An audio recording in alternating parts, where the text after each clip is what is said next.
Hello everyone. Welcome to For Nurses Preparation YouTube channel. I'm Neeraj Kumar Kathal. Today is 22 January 2022 and today's important nursing MCQs are: first question, which of the following is not a risk factor of hypertension? आपको इन चारों options में से उस option को select करना है जो कि हाइपरटेंशन का रिस्क फैक्टर नहीं है. Genetics, obesity, youth, smoking.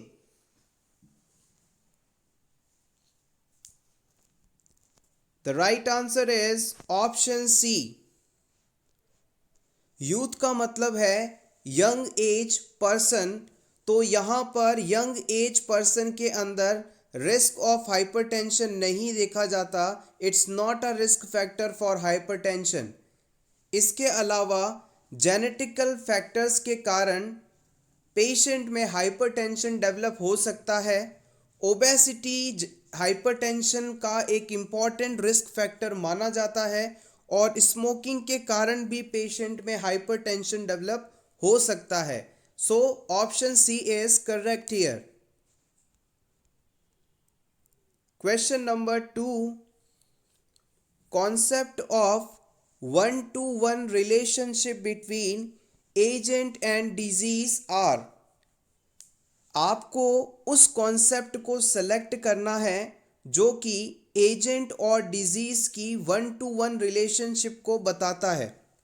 Option A, germ theory of disease. Option B, multifactorial disease causation. Option C, epidemiological triad.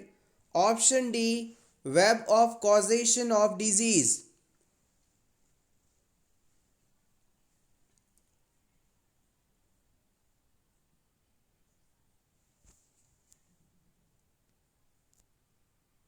The right answer is option C. Agent और disease के बीच वन टू वन रिलेशनशिप को हम epidemiological triad के द्वारा दर्शा सकते हैं. एपिडेमियोलॉजिकल ट्रायड में एजेंट, होस्ट और एनवायरनमेंट को इंक्लूड किया जाता है. Question number 3, which vital change is most likely indicator of hypertension? नीचे बताए ऑप्शंस में से आपको उस वाइटल चेंज को सेलेक्ट करना है जो कि हाइपरटेंशन को बताता हो. Option A, a narrow pulse pressure. Option B, irregular pulse. Option C, fluctuating systolic pressure. Option D, diastolic pressure exceeding 90 mm of Hg.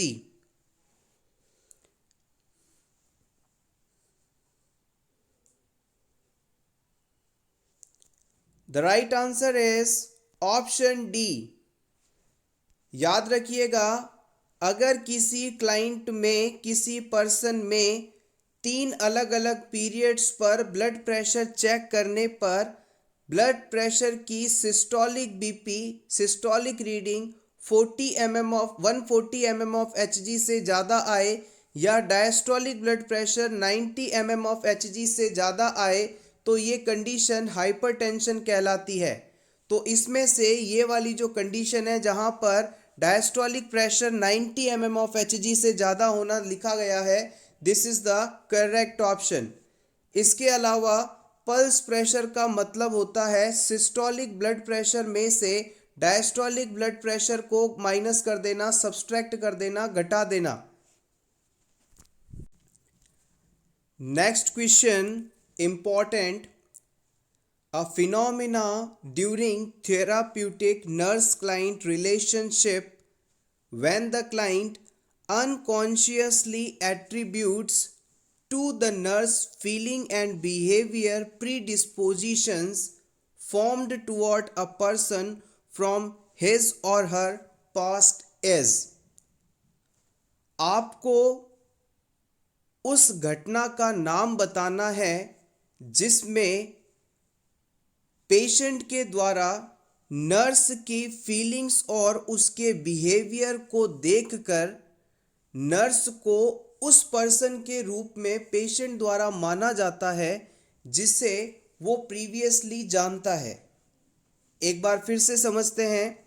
मान लीजिए किसी पेशेंट की आप बहुत ही अच्छे तरीके से केयर कर रहे हैं और पेशेंट आपको अनकॉन्शियसली आप में उसके बच्चे को देखने लगता है, यानी कि आप इस पेशेंट की इतनी बेहतर केयर कर रहे हैं कि उसे लगता है कि कोई उसका घर का सदस्य या उसका बच्चा उसकी केयर कर रहा है। तो ये पेशेंट अब आपको अपने बेटे की तरह मानने लगता है या वो कहता है कि तुम ही मेरे बेटे हो। तो ये कंडीशन क्या कहलाती है? आपके ऑप्शंस हैं रेसिस्टेंस, बाउंड्री वायलेशन, ट्रांसफरेंस या फिर counter transference.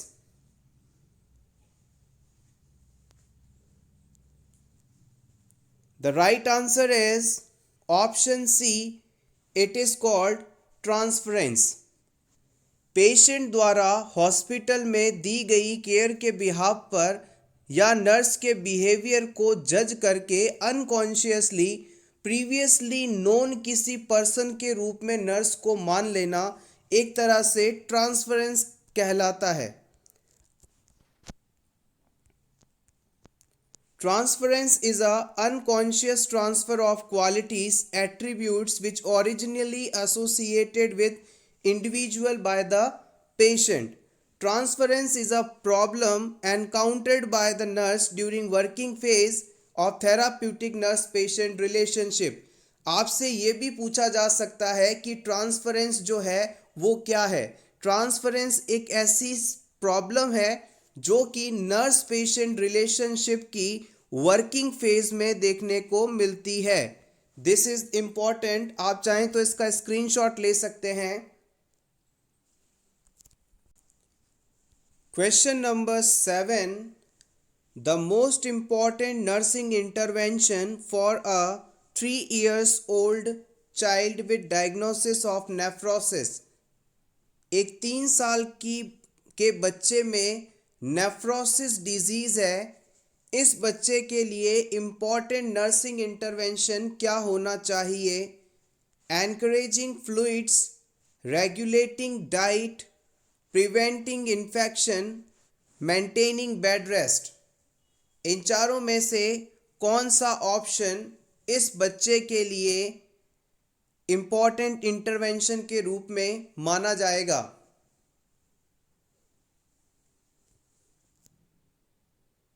The right answer is option C. Nephrosis condition में बच्चे में इन्फेक्शन होने की संभावना काफ़ी रहती है, तो यहाँ पर इन्फेक्शन का प्रिवेंशन इम्पॉर्टेंट रहेगा। Option C is correct here. Question number 8, high concentration of estrogen in blood. अगर किसी क्लाइंट में एस्ट्रोजन का लेवल बढ़ जाता है तो इससे क्या इफेक्ट देखने को मिलेगा? Causes ovulation, stimulate lactation, inhibit secretion of FSH, is one cause of osteoporosis.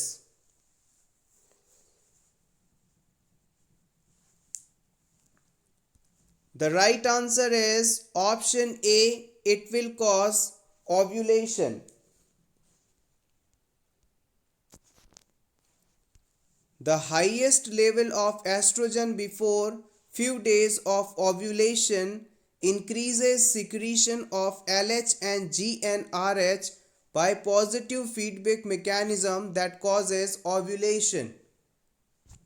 Ovulation से कुछ दिन पहले अगर क्लाइंट में एस्ट्रोजन का लेवल बढ़ता है तो इसकी वजह से पॉजिटिव फीडबैक मैकेनिज्म के द्वारा एलएच और जीएनआरएच का लेवल भी बढ़ जाता है और इन हार्मोन्स के प्रभाव के कारण ओव्यूलेशन होता है।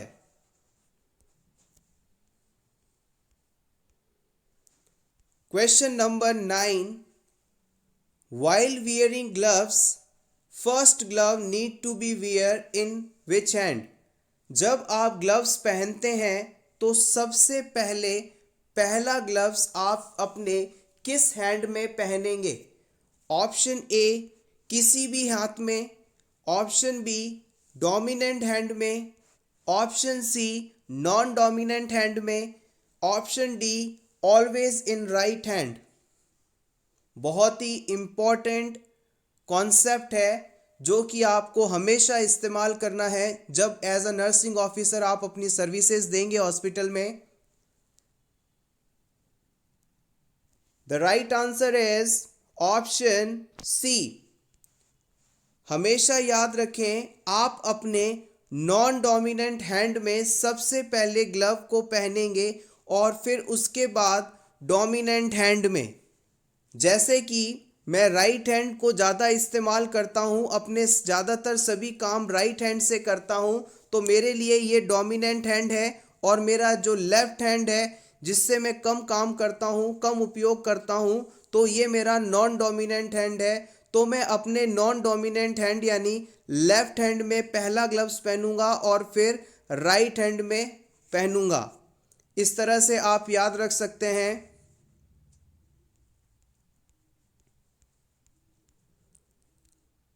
Question number 10. A healthcare provider orders 1 unit of whole blood for a client after gastrointestinal surgery. What is an important nursing responsibility when administering the blood? किसी पेशेंट को गैस्ट्रोइंटेस्टाइनल सर्जरी हुई है। सर्जरी के बाद doctor ने कहा है कि इस पेशेंट को 1 यूनिट होल ब्लड ट्रांसफ्यूज़ करना है।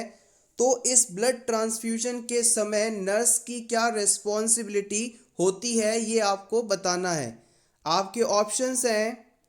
First option, maintain patency of IV catheter with dextrose solution. आप इस पेशेंट में आईवी लाइन को पेटेंट रखेंगे, चालू रखेंगे डेक्स्ट्रोज सॉल्यूशन का उपयोग करते हुए। Option 2, warm the blood by body temperature, warm the blood to body temperature to prevent chilling the patient.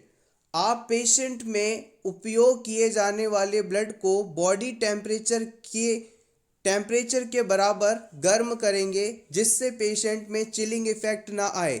Option 3, draw the blood sample from the client before each unit is transfused. हर unit blood चढ़ाने से पहले आपको blood sample लेना है। Run the blood at slower rate during first few minutes of the transfusion. जब blood transfusion शुरू किया जाए तो शुरुआती कुछ समय में आपको बहुत ही धीमे ब्लड ट्रांसफ्यूज करना है। इन चारों में से कौन सा ऑप्शन ब्लड ट्रांसफ्यूजन के लिए सही माना जाएगा? बहुत ही बेसिक और इम्पॉर्टेंट क्वेश्चन है ये।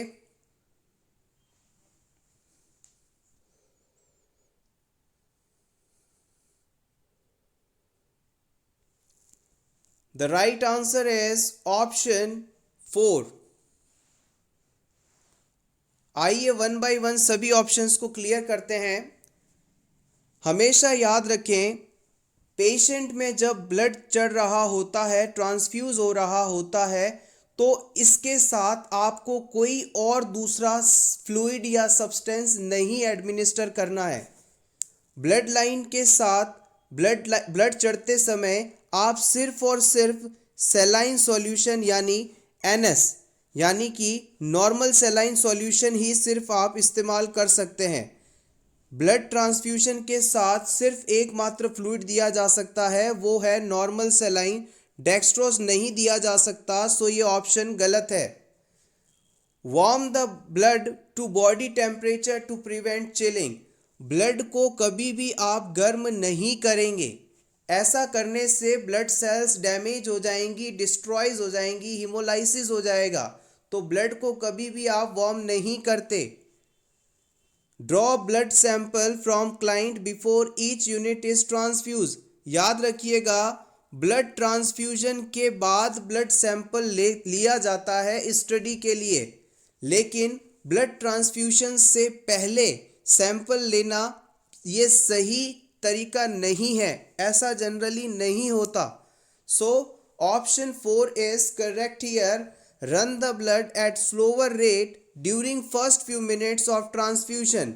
जब हम किसी पेशेंट में ब्लड ट्रांसफ्यूजन करना शुरू करते हैं तो शुरुआती 15 मिनट हमें बहुत ही सावधान रहना होता है, बहुत ही स्लो रेट से ब्लड ट्रांसफ्यूज करना होता है, क्योंकि इन 15 मिनट के दौरान जितना शरीर में ब्लड जाता है, अगर पेशेंट में किसी प्रकार की कोई रिएक्शन होनी हो तो वो रिएक्शन हो जाती है और हमें पता चल जाता है कि पेशेंट को ये ब्लड सूट कर रहा है या नहीं। और धीमे ब्लड अगर आप देते हैं तो पेशेंट की बॉडी में बहुत ही कम मात्रा में ब्लड पहुंचता है, जिससे कि मान लीजिए किसी प्रकार का एडवर्स रिएक्शन होने पर ज़्यादा पेशेंट में दिक्कत नहीं होती। तो हमेशा याद रखें, शुरुआती 15 मिनट आपको बहुत ही स्लो ट्रांसफ्यूजन ऑफ ब्लड करना है, ताकि उसमें किसी भी प्रकार की रिएक्शन होने का पता लग सके और क्लाइंट को कम से कम प्रॉब्लम हो। Next question, stiffness occurs to the body after death is known as। Death के बाद बॉडी में स्टिफनेस आना, अकड़न आना क्या कहलाता है? Algor mortis, livor mortis, rigor mortis, प्रिड्यू sports.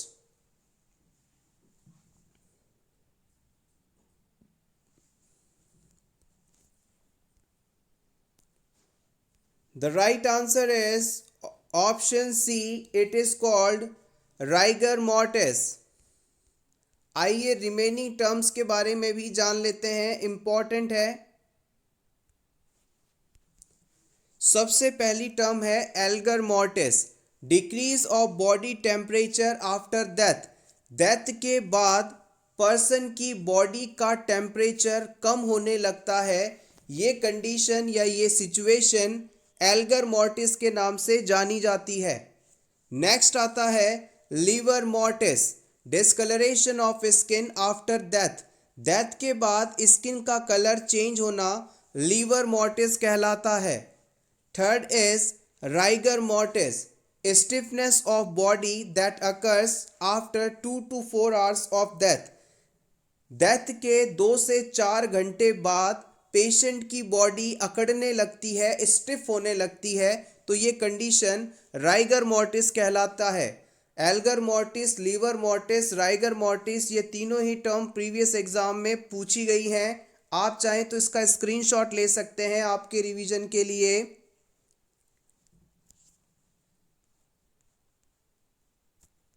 Question number 12, inflammation of tissue surrounding the nail is known as. आपको बताना है कि आपके नाखूनों के आसपास मौजूद टिश्यू में यदि इन्फ्लेमेशन हो जाए तो ये कंडीशन क्या कहलाती है? Option A clubbing, option B koilonychia, option C paronychia, option D ऑनचोसिस।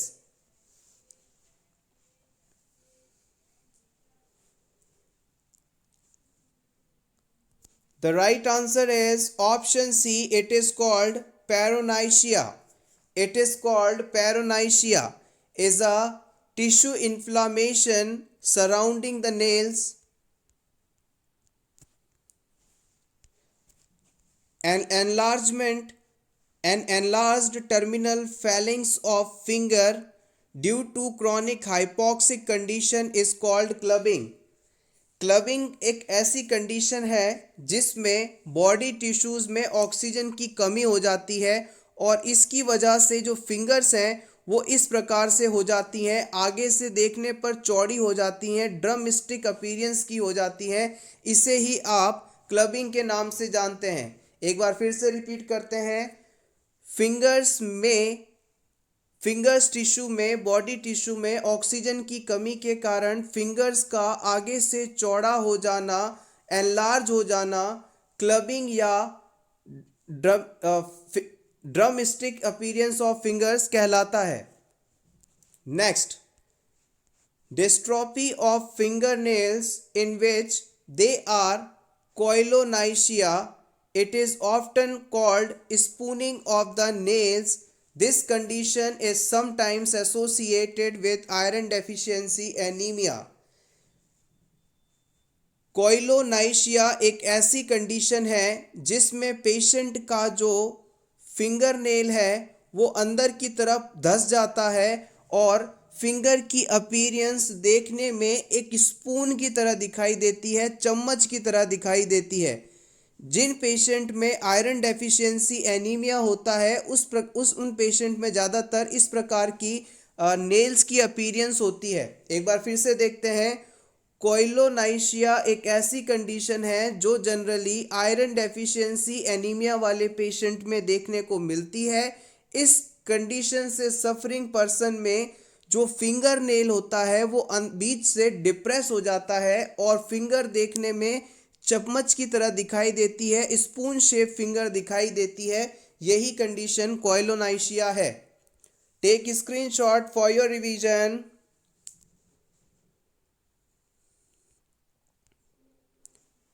Next, an acute or chronic infection of marginal structure about the nail is called paronychia.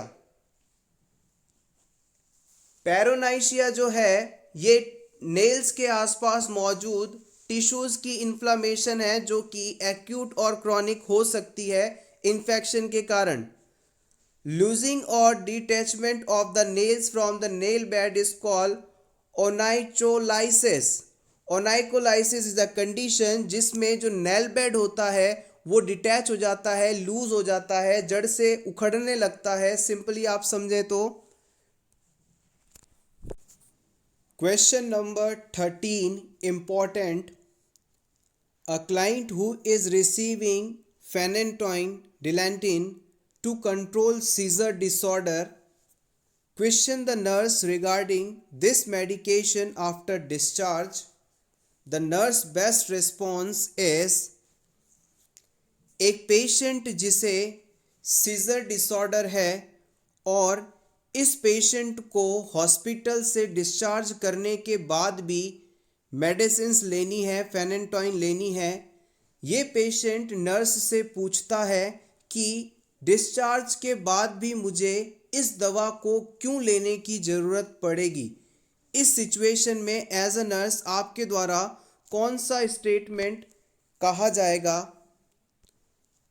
Will probably be continued for life. इस medication को पूरी जिंदगी patient को लेना पड़ेगा, ऐसा आप कहेंगे। Option 2 prevents the occurrence of seizures. ये सीजर के अकरेंस को रोकेगी। Option 3 need to be taken during periods of emotional stress. जब पेशेंट इमोशनल स्ट्रेस वाली सिचुएशंस में हो तब इस मेडिसिन को ले। Option 4 can usually be stopped after a year's absence of seizure. Patient को अगर 1 साल तक सीजर्स नहीं आते हैं तो फिर इस दवा को रोक दिया जा सकता है। इन चारों में से कौन सा स्टेटमेंट इस मेडिसिन के लिए सही होगा? बेस्ट रिस्पॉन्स को सेलेक्ट करना है आपको।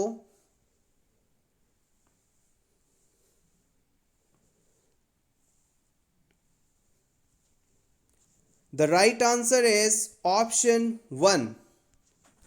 हम इस पेशेंट से कहेंगे कि इस दवा को आपको पूरी जीवन भर लेना होगा, होल लाइफ लेना होगा। हमारे सेरिब्रल एरिया में इलेक्ट्रिकल एक्टिविटी के डिसबैलेंस होने के कारण पेशेंट में सीजर्स आते हैं और इन सीजर्स की अकरेंस को रोकने के लिए पेशेंट को पूरी जिंदगी अब ये मेडिसिन लेनी ही होगी। ऑप्शन 2 को हमने इसलिए सही नहीं माना है क्योंकि ये जो मेडिसिन है वो सीजर्स को तो रोकती है, लेकिन इस मेडिसिन को लेने के बाद भी सीजर्स आ सकते हैं और पेशेंट की आवश्यकता के अनुसार हमें इसकी डोज को मॉडिफाई करने की ज़रूरत पड़ती है। सो ऑप्शन 2 को हमने सही नहीं माना है। ऑप्शन 3 में कहा गया था कि पेशेंट को इमोशनल स्ट्रेस के दौरान इसे लेना है। ऐसा नहीं है, पेशेंट को उसके ब्लड में इस मेडिसिन के लेवल को लंबे समय तक बनाए रखना है और इसलिए उसे इसे बिना गैप दिए लगातार लेना है। So this option also incorrect.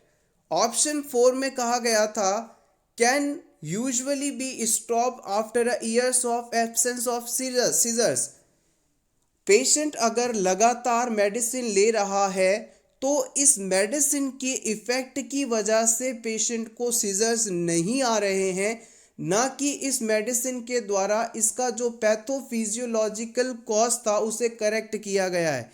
तो हम कह सकते हैं अगर पेशेंट को सीजर्स नहीं आ रहे हैं तो इसका कारण है इस दवा की प्रेजेंस, और अगर पेशेंट इसे छोड़ देता है, नहीं लेता है, तो वापस सीजर्स आने की संभावना रहती है। So option 1 is correct here. Next question, after a sperm has enter the ovum entry of other sperm is prevented by. Fertilization के दौरान ओवम के अंदर एक स्पर्म के एंटर होने के बाद दूसरा स्पर्म एंटर नहीं हो पाता, इसका क्या कारण है?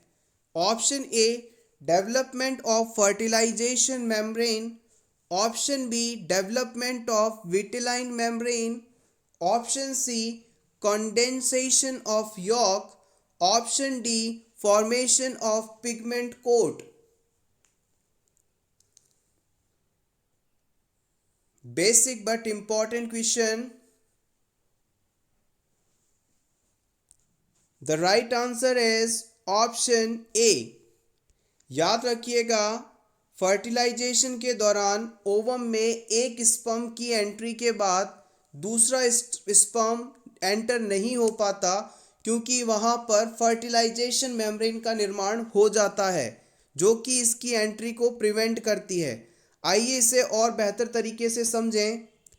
For the fertilization sperm cell must pass through the corona radiata and zona pellucida और vitelline membrane and form fertilization membrane which prevent entry of further sperm।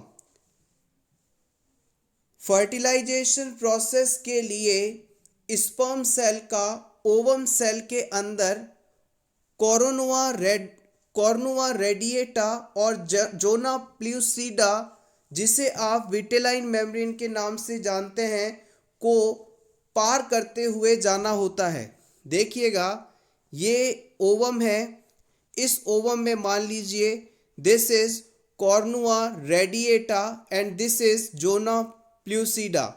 इन दोनों मेम्ब्रेन्स को पार करते हुए स्पर्म को अंदर एंट्री लेनी होती है। After fertilization vitelline membrane converts into fertilization membrane. अब याद रखिएगा, यहाँ पर जो ये जोना प्लूसिड या विटिलाइन मेम्ब्रेन है, ये मेम्ब्रेन ही फर्टिलाइजेशन के बाद दूसरे स्पर्म की एंट्री को प्रिवेंट करने के लिए फर्टिलाइजेशन मेम्ब्रेन का निर्माण करती है। Hopefully this is clear. एक बार फिर से समराइज कर देते हैं। फर्टिलाइजेशन के दौरान स्पर्म सेल कॉर्नुआ रेडिएटा, जिसे आप आउटर मेम्ब्रेन ऑफ ओवम के नाम से जानते हैं, उसे और जोना प्लूसिडा को पेनिट्रेट करते हुए एंट्रेंस लेता है। जैसे ही ये स्पर्म एंट्री ले लेता है, यहाँ पर मौजूद जोना प्लूसिडा, जिसे आप विटिलाइन मेम्ब्रेन के नाम से जानते हैं, ये फर्टिलाइजेशन मेम्ब्रेन में कन्वर्ट हो जाती है और इस मेम्ब्रेन का काम है दूसरे सभी स्पर्म की एंट्री को रोकना। आप चाहें तो इसका स्क्रीनशॉट ले सकते हैं, इंपॉर्टेंट है ये। Question number 15, which hormone secreted by posterior pituitary gland. Posterior pituitary gland द्वारा कौन सा हार्मोन सिक्रीट किया जाता है? ग्रोथ हार्मोन, प्रोलैक्टिन, ACTH या फिर ADH।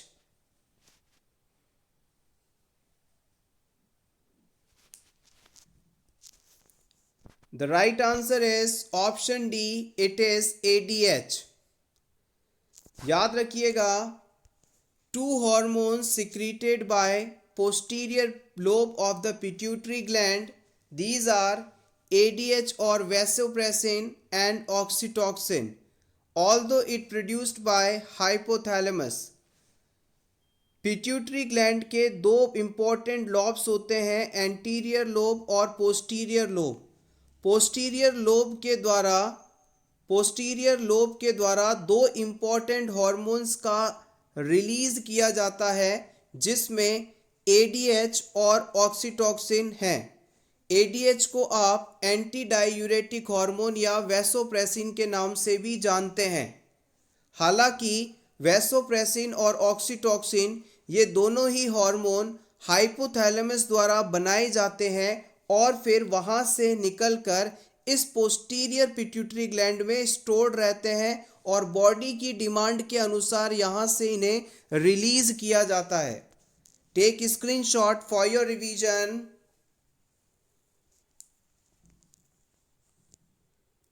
Next question, the effect of ADH is, anti diuretic hormone का क्या इफेक्ट होता है? Oliguria, anuria, increase urine output या फिर डिक्रीज यूरिन आउटपुट। अभी हमने इस हार्मोन के सिक्रीशन और फॉर्मेशन के बारे में जाना। अब आपको बताना है कि इसका फंक्शन क्या होता है, इफेक्ट क्या होता है। The right answer is option D, it decreases urine output. जैसे कि नाम से ही पता चलता है, एंटी डायूरेटिक हार्मोन, ऐसा हार्मोन जो कि यूरिन आउटपुट को कम करे।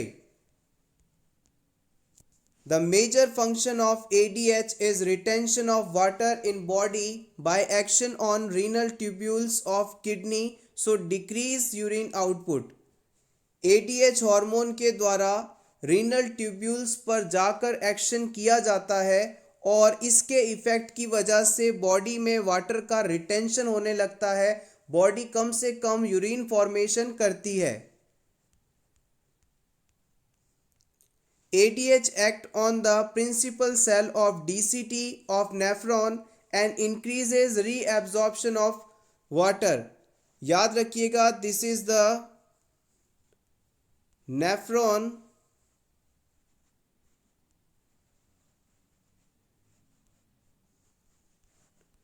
ये नेफ्रॉन की स्ट्रक्चर है, ये ग्लोमेरुलस है, यहाँ पर PCT है, प्रॉक्सिमल कॉन्वोल्यूटेड ट्यूब्यूल, और ये वाला हिस्सा DCT है, डिस्टल कॉन्वोल्यूटेड ट्यूब्यूल।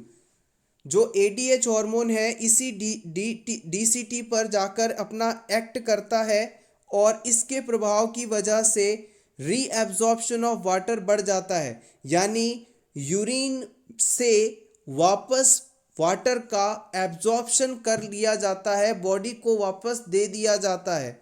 इस वजह से यूरिन आउटपुट डिक्रीज हो जाता है। अगर किसी पर्सन में ADH हार्मोन की कमी हो जाए तो इससे होने वाला डिजीज़ जो है वो डायबिटीज़ इंसिपिडस के नाम से जाना जाता है, यानी पेशेंट में एक्सेसिव यूरिन आउटपुट देखने को मिलेगा। Question number 17, if 500 ml of Ringal lactate is to be administered in 4 hours, how many drops per minute it would be? Drop factor 20 drops per ml. किसी पेशेंट को आप 1 minute में कितनी drops दें कि 500 ml फ्लूइड 4 घंटे में infuse हो जाए? ये आपका क्वेश्चन है। आपको बताना है कि 1 मिनट में कितनी ड्रॉप्स देने पर 4 घंटे के अंदर आप 500 ml फ्लूइड ट्रांसफ्यूज़ कर सकते हैं। इस तरह की क्वेश्चंस को सॉल्व करने के लिए फॉर्मूला इस्तेमाल किया जाता है, जिसमें सबसे पहले आपको वॉल्यूम लिखना है और फिर ड्रॉप फैक्टर से इसे मल्टीप्लाई करना है और अपॉन में आपके टाइम आ जाएगा और ये टाइम जो है मिनट्स के अंदर होना चाहिए। इस फॉर्मूला के बेस पर आप इस क्वेश्चन को इजीली सॉल्व कर पाएंगे। आइए जानते हैं। हमारे पास जो वॉल्यूम है वो है 500 ml और यहाँ पर ड्रॉप फैक्टर दिया गया है 20 ड्रॉप्स पर ml। अब हमें कितने घंटे में इसे ट्रांसफ्यूज करना है? 4 आवर्स के अंदर। और टाइम जो मिनट्स में इसे हमें चेंज करना है 4 आवर्स को, तो हम इसे 60 से मल्टीप्लाई कर देंगे। जब इस पूरी इक्वेशन को आप सॉल्व करेंगे तो आपका आंसर आएगा 41.66। आप ज़रूर इसे सॉल्व करके देखें, अपने से प्रैक्टिस करके देखें इसे, बहुत ही इम्पॉर्टेंट है। ड्रग डोज कैलकुलेशन से अक्सर क्वेश्चन एग्जाम्स में पूछे जाते हैं और एक बार अगर आपने इस कॉन्सेप्ट में मास्टरी कर ली तो ये आपका 1 नंबर फिक्स करवा देते हैं। सो यहाँ पर आंसर आएगा option B 42 drops per minute. हर 1 मिनट में आप 42 ड्रॉप देंगे तो 500 ml फ्लूइड जो है, 1 पिंट ऑफ फ्लूइड जो है वो 4 आवर्स में ट्रांसफ्यूज हो जाएगा। फ्रेंड्स, अगर आपको आज के ये क्वेश्चंस अच्छे लग रहे हो तो प्लीज़ वीडियो को लाइक कर दीजिएगा। Thank you. Question number 18। A nurse is caring for a client with an indwelling urinary catheter. What is the most important action for the nurse to implement when irrigating the bladder? किसी patient को catheter लगा हुआ है और इस patient में आपको bladder irrigation करना है, तो इस सिचुएशन में इम्पॉर्टेंट एक्शन क्या होना चाहिए? Option 1, use sterile equipment. Option 2, instill the fluid under high pressure. Option 3, warm the solution to body temperature. Option 4, aspirate immediately to ensure return flow. कौन सा पॉइंट सही रहेगा इस पेशेंट में इरिगेशन के दौरान?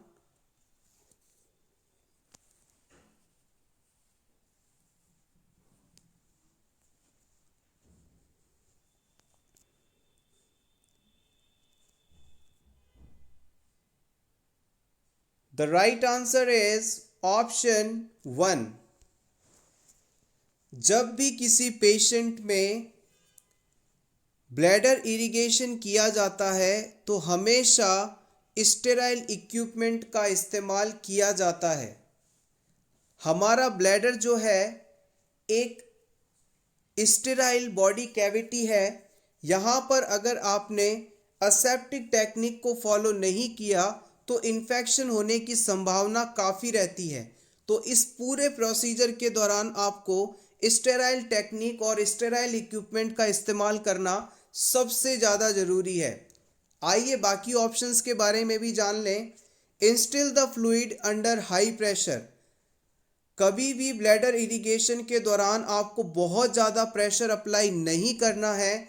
अगर आपने बहुत तेज़ी से, बहुत फोर्सली फ्लूइड को भेजा तो इसकी वजह से ब्लैडर रप्चर हो सकता है, ब्लैडर ट्रॉमा हो सकता है। तो ये ऑप्शन सही नहीं माना जाएगा। ऑप्शन 3 कहता है warm the solution to body temperature. हम ब्लैडर इरिगेशन में इस्तेमाल किए जाने वाले सॉल्यूशन को कभी भी बॉडी टेम्परेचर के अकॉर्डिंग नहीं रखते। यहाँ पर इस्तेमाल किया जाने वाला फ्लूइड रूम टेम्परेचर के अकॉर्डिंग होना चाहिए। ऑप्शन 4 कहता है aspirate immediately to ensure return fluid.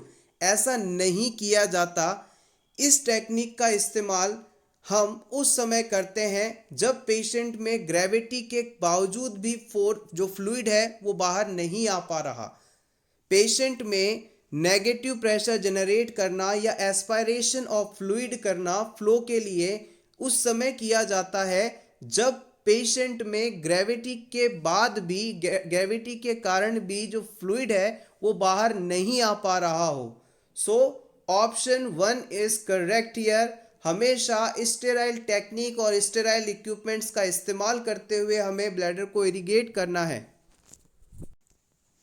Question number 19। The nurse is performing an assessment on a client with possible pernicious anemia, which data would support this diagnosis? एक patient जिसे pernicious anaemia हो सकता है, इस finding को support करने वाले data को आपको सेलेक्ट करना है। यानी सिंपली कौन सी फाइंडिंग परनीशियस एनीमिया में आपको देखने को मिलेगी ये बताना है। Option A, a weight loss of 10 pound in 2 weeks, 2 सप्ताह में 10 पाउंड वेट लॉस होना।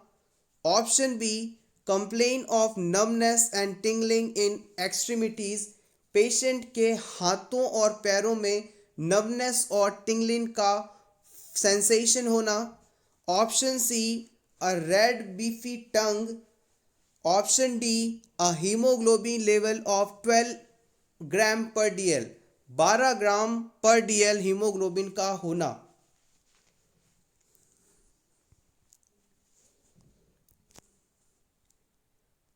प्रीवियस एग्जाम में इस क्वेश्चन को पूछा गया है। एनीमिया एक बहुत ही इंपॉर्टेंट टॉपिक है, यहां से अक्सर क्वेश्चंस पूछे जाते हैं। The right answer is option C. याद रखेंगे कि अगर किसी क्लाइंट में रेड बीफी टंग की फाइंडिंग है तो इसका मतलब है उसमें परनीशियस एनीमिया है। रेड बीफी टंग परनीशियस एनीमिया में देखे जाने वाला एक बहुत ही इंपॉर्टेंट साइन माना जाता है। याद रखेंगे आप, अगर किसी क्लाइंट में परनीशियस एनीमिया है तो इसका मतलब है पेशेंट में विटामिन B12 की कमी हो रही है। It is a macrocytic type of anaemia.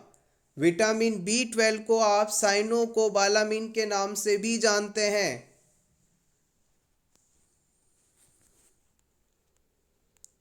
Question number 20. A client with a diagnosis of diabetes mellitus has a blood glucose level of 644 mg per dl. The nurse interprets that this client is at risk of developing which type of acid-base balance? एक diabetes mellitus का patient है जिसमें blood glucose level 644 mg पर DL हो गया है। अब इस पेशेंट में कौन सा एसिड बेस इम्बैलेंस डेवलप हो सकता है?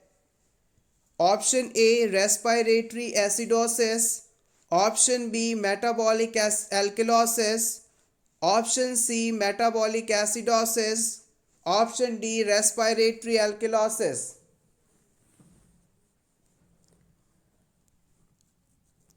शुगर लेवल 644 बहुत ही ज़्यादा लेवल है। नॉर्मल हमारा ब्लड ग्लूकोज लेवल होता है 70 to 110 mg पर डीएल, और अगर पेशेंट में इतना शुगर लेवल है तो हम कह सकते हैं कि इस पेशेंट में डायबिटिक कीटोएसिडोसिस कंडीशन है।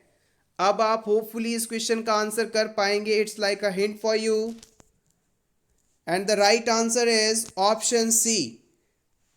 इस पेशेंट में मेटाबॉलिक एसिडोसिस होने की संभावना सबसे ज़्यादा है। ऑप्शन क्वेश्चन में दिया गया है डायबिटीज़ कंडीशन और शुगर लेवल बढ़ा हुआ है, तो हमारे इस क्वेश्चन की लैंग्वेज के बिहाफ पर हम ये निश्चित कर सकते हैं कि यहाँ पर मेटाबॉलिक कंडीशन ही डेवलप होगी, रेस्पिरेटरी कंडीशन डेवलप नहीं हो सकती। और हम जानते हैं कि इतना ज़्यादा ग्लूकोज लेवल होना कीटोन की प्रेजेंस की वजह से है, और यहाँ पर कीटोन के कारण एसिडोसिस डेवलप होगा। So option C is correct here. Diabetic ketoacidosis leads to metabolic acidosis due to byproduct of fat metabolism that are acidotic. Simply आप इस चीज़ को समझिए, जब किसी पर्सन की बॉडी में ग्लूकोज की कमी होती है तो हमारी बॉडी क्या करती है, नॉन कार्बोहाइड्रेट सब्सटेंस से ग्लूकोज का निर्माण करने लगती है। यानी हमारी बॉडी फैट को ग्लूकोज में कन्वर्ट करती है, और जब फैट से ग्लूकोज बनता है तो इसके साथ में कीटोन्स का भी फॉर्मेशन होने लगता है, और इस कीटोन के कारण ही पर्सन की बॉडी में एसिडोसिस डेवलप होता है। तो इस पूरी मैकेनिज्म को समझिएगा, इंपॉर्टेंट है। आप चाहें तो इसका स्क्रीनशॉट ले सकते हैं। Question number 22, the nurse is caring for a client who has been placed in skin traction. Which action by the nurse provides for counter traction to reduce shear and friction? As a nurse आप उस patient की care कर रहे हैं जिसे skin traction लगा हुआ है।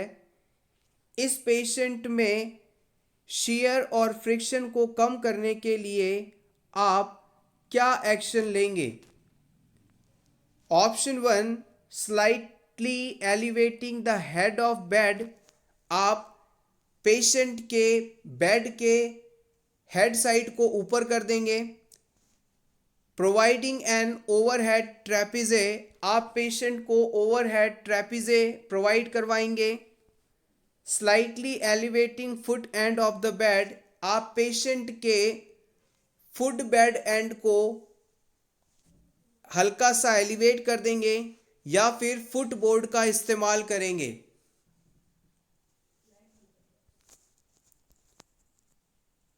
The right answer is option C, slight elevating the foot end of the bed. आइए इस कॉन्सेप्ट को समझें, इंपॉर्टेंट है। The part of bed under an area in traction is usually elevated to add counter traction. जिन patients में traction लगा होता है, पेशेंट की बॉडी के उस हिस्से की तरफ वाले बेड में काउंटर ट्रैक्शन को बढ़ाने के लिए हम उस हिस्से को ऊपर की तरफ उठा देते हैं। For the client in skin traction which is applied in leg, foot of the bed is elevated. अब इस क्वेश्चन में आपसे कहा गया था कि इस पेशेंट में स्किन ट्रैक्शन लगा हुआ है और स्किन ट्रैक्शन जो है जनरली लेग में लगा होता है और लेग साइड में लगे होने के कारण इसके काउंटर ट्रैक्शन को बढ़ाने के लिए हम पेशेंट का बेड ऊपर की तरफ कर देंगे। जैसे एक बार फिर से समझ लीजिए, जैसे ये पेशेंट है और पेशेंट के इस लेग के अंदर ट्रैक्शन लगा हुआ है यहाँ पर, तो हम क्या करेंगे, काउंटर ट्रैक्शन को बढ़ाने के लिए पेशेंट के बेड का जो ये पैर वाला हिस्सा है, पैर साइड वाला हिस्सा है, इसको ऊपर की तरफ हल्का सा कर देंगे। यानी हेड साइड नीचे होगा और फुट साइड ऊपर होगा, जिससे पेशेंट में प्रॉपर काउंटर ट्रैक्शन डेवलप हो पाएगा। आप चाहें तो इसका स्क्रीनशॉट ले सकते हैं। बेसिक बट इंपॉर्टेंट, ट्रैक्शन से काफ़ी सारे क्वेश्चंस पूछे जाते हैं रीसेंट एग्जाम्स में। Next question, normal therapeutic serum digoxin level is. Very important question. आपको किसी पेशेंट में जिसे डिगॉक्सिन ड्रग दी जा रही है, नॉर्मल थेराप्यूटिक सीरम लेवल आपको बताना है। आपके ऑप्शंस हैं, ऑप्शन ए 1.5 से 2 mg पर ml, ऑप्शन बी है 2 to 3 mg पर ml, ऑप्शन सी है 3 to 5 mg पर ml, ऑप्शन डी है 5 to 7 mg पर ml। डिगॉक्सिन ड्रग का नॉर्मल थेराप्यूटिक सीरम लेवल आपको बताना है।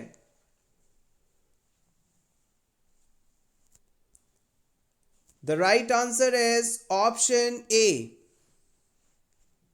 It is 1.5 to 2 mg per ml. Take screenshot for your revision. It is very important question. Digoxin drug heart failure के treatment में इस्तेमाल की जाती है। इस ड्रग के द्वारा पेशेंट में होने वाले कार्डियक कॉन्ट्रैक्शंस को पावरफुल बनाया जाता है। डिगॉक्सिन ड्रग हार्ट रेट को कम करके कॉन्ट्रैक्शन को पावरफुल बनाती है। Question number 26, banana is best source of. Banana में कौन सा सब्सटेंस अधिक मात्रा में पाया जाता है? सोडियम, कैल्शियम, पोटेशियम या आयरन?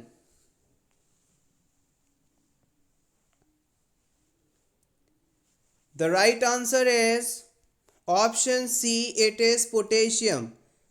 याद रखिएगा, बनाना को आप हिंदी में केला कहते हैं और केला के से लिखा जाता है, तो के फॉर केला, के फॉर पोटेशियम। तो बनाना में पोटेशियम सबसे ज़्यादा पाया जाता है। अगर किसी क्लाइंट में हाइपोकैलीमिया है यानी पोटेशियम की कमी है तो आप उसे केला खाने के लिए कहेंगे। पोटेशियम का नॉर्मल लेवल 3.5 से 5.2 के बीच होता है। Question number 27, while assessing a patient's cranial nerve, the nurse asked the patient to raise the eyebrows, smile and show the teeth to assess the cranial nerve. किसी पेशेंट में आप cranial nerves का examination कर रहे हैं और इस examination के दौरान आप उससे कहते हैं कि आप आईब्रोज को ऊपर उठाएं, स्माइल करें, अपने टीथ शो करें, दांत दिखाएं। तो ऐसा करके आप कौन सी क्रेनियल नर्व को एग्जामिन कर रहे हैं? आपके ऑप्शंस हैं वेगस, फेशियल, ऑल्फैक्टरी या ऑप्टिक।